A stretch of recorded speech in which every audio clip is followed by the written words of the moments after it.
Hi guys, it's Kristen with Shifting Roots, and today I wanted to take you on a little tour of my patio garden. Let's see it. My thought process for creating this garden was that I wanted to put myself in my reader's shoes for those of you who maybe only have a balcony or a small patio to work with. I wanted to see how much you could plant in a small space and still give yourself some vegetables to have with your meals during the summer.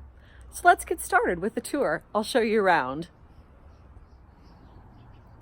I'm constantly struggling with the birds in this yard, so I have to protect all my vegetables that they like with milk jugs. Here's how big my Swiss chard gets when I protect them.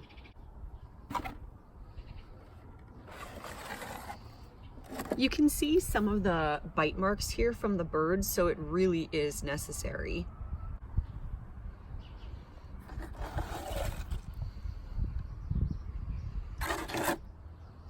Flowers are essential to any good vegetable garden, and I like the citronella geranium so that when I'm working out in the garden, I can just rub my hands on it and give myself some mosquito protection. Here's the very first bloom. Isn't that gorgeous? While these Biden and geraniums aren't looking too hot, I've planted them because they encourage bees. I'll deadhead them, give them a bit more water and some fertilizer, and they'll perk up. Here are my radishes and my kale, but they're still struggling a bit. These guys are the last of my milk jug gardening experiment, and they've done really well. I just have to transplant them to their final homes. Broad beans are a new crop for me, and I'm very excited that the first of them are finally starting to pop up. The green arrow peas have also started to come. Now hopefully the birds don't eat them or discover they're here, because they usually like those guys too. And here's one of the first of my baby peppers. And we've got more flowers, some lemon thyme, and some onions. These onions were a bit of a surprise. I left them in my garden last year thinking they would just die, and this spring when we worked up the garden, they actually came back. So I didn't want them in that spot, so I transplanted them to that pot, and we'll see how they do.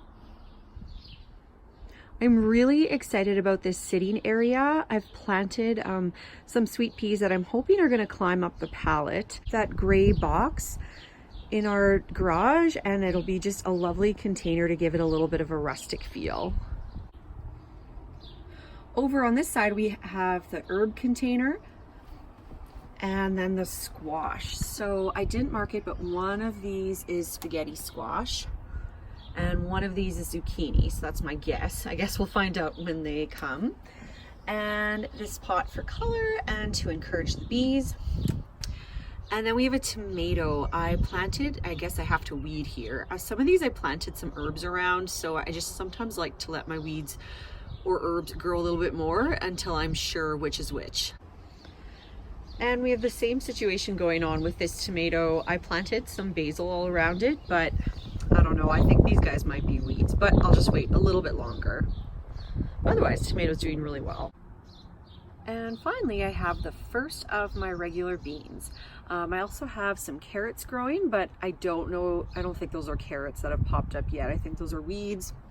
And this is a failed lettuce container, so I have to replant this guy.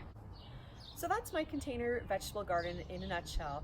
If you like this, as always, give a like, comment, or share, or ask any questions in the comment that you have, and I'll definitely answer them.